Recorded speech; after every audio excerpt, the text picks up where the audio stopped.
Two beautiful birds. Moral story.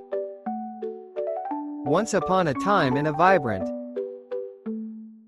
forest there lived two beautiful birds, Ruby and Blue.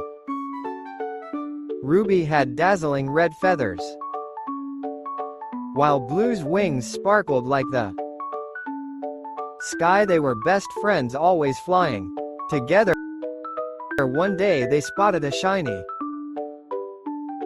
fruit hanging on a high branch. "Let's see it," Ruby suggested, but Blue, feeling greedy, said, "I want it for myself." He quickly grabbed the fruit and flew away. Ruby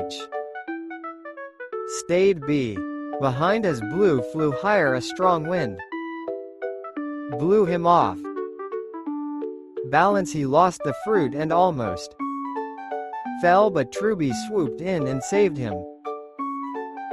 Feeling ashamed, Blue realized his mistake. "I'm sorry, Ruby," he said. "I should have." Ruby smiled and replied, "True friendship is about sharing and caring." From that day on they always shed everything, knowing that kindness makes friendship stronger. Moral of the story: true friendship grows through sharing and kindness. Thank you. Please like, subscribe, and get notified.